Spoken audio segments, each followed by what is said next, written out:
হাইলাকান্দিতে কংগ্রেসের বিশাল র্যালি। আগামী লোকসভা নির্বাচনে করিমগঞ্জ সমষ্টির জন্য কংগ্রেস দলের টিকিট লাভ করার পর পুনরায় প্রথমবারের জন্য আজ নিজ সমষ্টির দ্বিতীয় জেলা হাইলাকান্দিতে এসে উপস্থিত হন গুয়াহাটি উচ্চ ন্যায়ালয় অধিবক্তা হাফিজ রশিদ চৌধুরী। হাইলাকান্দি জেলার প্রবেশপথে ধলেশ্বর পয়েন্ট থেকে এক বিশাল র্যালি বের হয়ে দলীয় কর্মী এবং সমর্থকেরা তাকে স্বাগত জানান। কয়েক শতাধিক বাইক এবং গাড়ি নিয়ে এই র্যালি হাইলাকান্দি শহরে প্রবেশ করে পুরো শহর পরিক্রমা করে জেলার অন্য প্রান্তে থাকা অসম মিজোরাম সীমান্তে গিয়ে সমাপ্ত হয়।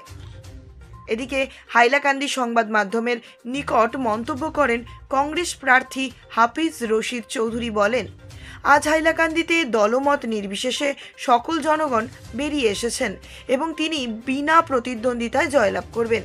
হাইলাকান্দির 3 বিধায়ক এবং AIUDF দলকে বিজেপির বি টিম আখ্যা দিয়ে বলেন, জনগণ দেশে গণতন্ত্র প্রতিষ্ঠার জন্য জনগণ বিজেপি এবং তার সব টিমকে উৎখাত করবে। সঙ্গে যারা কংগ্রেস ত্যাগ করে বিজেপিতে যাচ্ছেন তাদের কোনো গণভিত্তি নেই এবং তার জন্য তাদের জয়লাভে কোনো প্রভাবও পড়বে না বলেই মন্তব্য করেন হাফিজ রশিদ চৌধুরী। হাইলাকান্দি থেকে রামধন দাসের রিপোর্ট, নিউজ অবিকল। পাইছে কি জনসমর্থন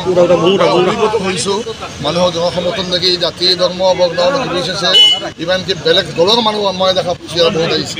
বিজেপিৰ মানুহ দেখা পাইছোঁ, UDFৰ মানুহ দেখা পাইছোঁ।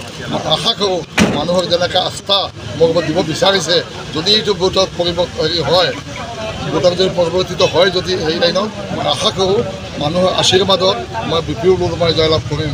আৰু জনগণৰ হাইলাকান্দিৰ সমস্যা, কৰিমগঞ্জৰ সমস্যা, বিশেষ কৰি বাৰ্মিজ চুবাগীৰ নামত হেৰাছমেণ্ট, ৰেল লাইন নাই, আনএমপ্লয়মেণ্ট, বৰ্ডাৰ ডিছপিউট, নাগৰিকত্ব, খা বেপাৰ, এই গোটেই বস্তুটো মই বলিষ্ঠভাৱে পাৰ্লামেণ্টত যদি আপোনালোকে সুযোগ দিয়ে মানে আমি বলিষ্ঠভাৱে এইটো পদক্ষেপ ল'ব। যেহেতু এই সমষ্টিকৰণত 2 লক্ষ সংখ্যালঘু ভোটাৰ বেছি আছে, কালিও এজন সংখ্যালঘু মই এইবোৰ কোনো সংখ্যালঘুৰ ওপৰত মই ইলেকশ্যনত অহা নাই, মই মুছলিমৰ ওপৰত ডিপেণ্ড কৰি অহা নাই।